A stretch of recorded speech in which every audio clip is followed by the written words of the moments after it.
جماعت کی فنکشننگ اور دوسروں کی فنکشننگ کا فرق میں آپ کو بتلا دیتا ہوں۔ ایک اس کی تھنکنگ ہوئی، دوسرے اس کی فنکشننگ۔ ملی امور سے متعلق اجتماعی پلیٹ فارم کے استعمال میں جماعت اسلامی کی فنکشننگ یہ ہوتی ہے کہ ہم اپنے پارٹی اور جماعت کے مفاد کو ہمیشہ ماتحت رکھیں اس مشترکہ ملی مفاد کے، جس کے لیے ہم مشترکہ طور پر آگے بڑھ رہے ہیں۔ آپ پوائنٹ کیا کر چکے ہوں گے، مشاورت کا ایک مشترکہ پلیٹ فارم بنا، یا پرسنل لا بورڈ کا ایک مشترکہ پلیٹ فارم بنا، اور ایک مشترکہ مقصد یا بابری مسجد کے حصول کے لیے بنا۔ ایک مشترکہ مقصد کے حصول کے لیے جب مشترکہ پلیٹ فارم بنتا ہے تو اس پلیٹ فارم کے ذریعے سے میں اپنا ذاتی مفاد حاصل کروں یا میری پارٹی کے جھنڈے کو میں اونچا کروں، یہ جو کوشش ہوتی ہے مشترکہ کام کا ستیاناش کرنے کی، اور مشترکہ کام ہمیشہ متاثر ہوا ہے اسی طرح کی چند ناقابل اندیشانہ کوششوں کی وجہ سے۔ تو ہم کسی کو بلیم نہیں کرتے ہیں، جیسا کہ ہمارا مزاج ہے، اصولی بات اور موٹی بات کہہ دیتے ہیں۔ تو ملی پلیٹ فارم سے آج بھی ہم الحمدللہ بابری مسجد کے تعلق سے ہمارا بہرحال تعاون ہے، پرسنل لا بورڈ کے تعلق سے ہمارا بہرحال تعاون ہے۔ مشاورت کے بارے میں آپ کارکنان ہونے کی وجہ سے میں یہ بتا دوں، ہم نے ایک الٹیمیٹم دے دیا ہے، فائنل نوٹس رائٹنگ میں دے دیا ہے، اور غالباً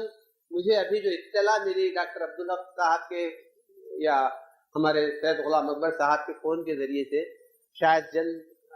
قریب اس کا اجلاس بلایا جا رہا ہے۔ ہم نے یہ الٹیمیٹم دیا ہے کہ اس پر جو چند مخصوص افراد نے قبضہ کر کے اس کو اپنی شخصی جائیداد بنا رکھا ہے، یہ بات چلنے والی نہیں ہے۔ اس کے لیے اس کے بنیادی ارکان بیٹھیں، باضابطہ طور پر اس کا الیکشن ہو، باقاعدہ طور پر گویا الیکٹڈ باڈی جو ہے سامنے آئے اور اس کو سنبھالے، ورنہ یہ جو موجودہ صورتحال ہے وہ اطمینان بخش نہیں ہے۔ ہمارے اس مطالبے پر غالباً یہ اجلاس ہو رہا ہے، میں 1 مہینے سے زائد عرصہ ہوا باہر ہوں۔ اگر ہماری یہ بات مانی نہیں جاتی تو ہم نے کہہ دیا ہے کہ ہم اس سے گویا اپنے آپ کو علیحدہ کر لیں گے۔ تو اس طرح ملی پلیٹ فارم سے جماعت بہرحال یہ کوشش کرتی ہے، یہی مسائل ہیں، جو بھی مسائل جہاں بھی اٹھیں، جب بھی اٹھیں، ملی طور پر ان کو حل کرنے کی کوشش کریں۔ ایکساسل کوڈ کے متعلق بات کر رہا تھا۔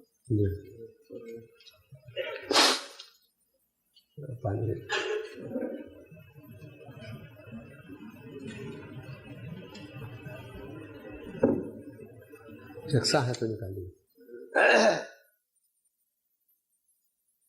ٹاٹا میں کافی مسلمانوں کو بند کر دیا گیا، لیکن مسجد کو منظم کرنے کے لیے کسی کو گرفتار نہیں کیا گیا۔ ایک ہارڈ ریالٹی ہے، butter reality of life which you and we are witnessing. We have to bear with it.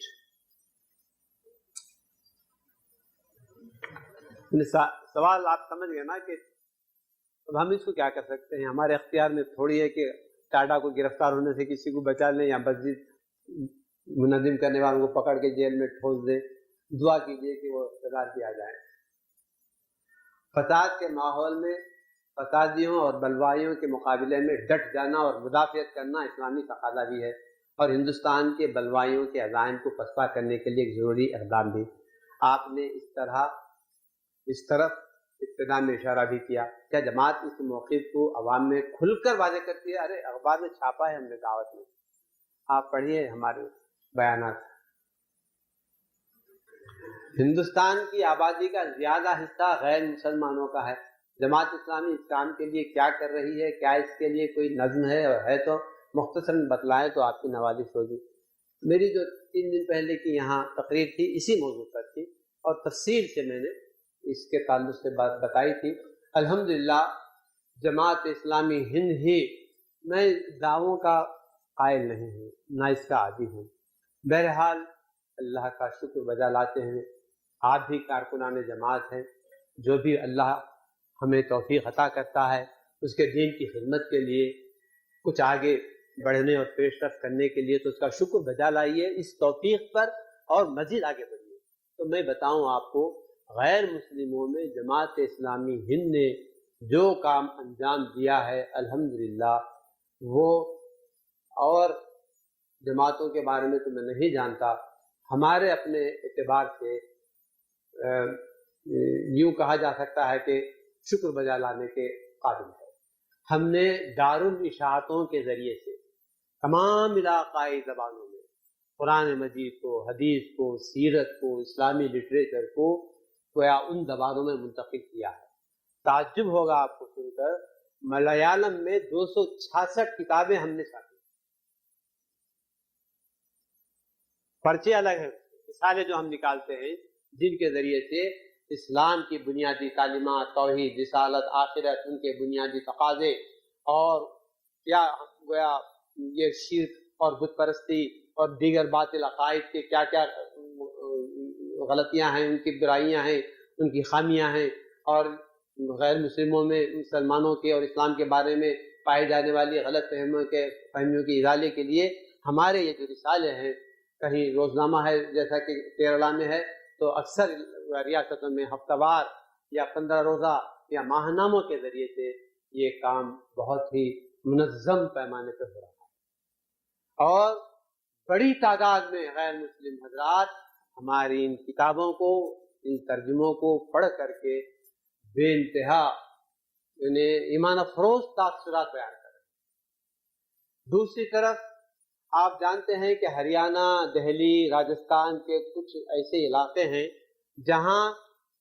آزادی کے بعد آبادیوں کی آبادیاں مرتد ہو گئی، اور اس جانب توجہ کسی نے نہیں کی تھی۔ الحمدللہ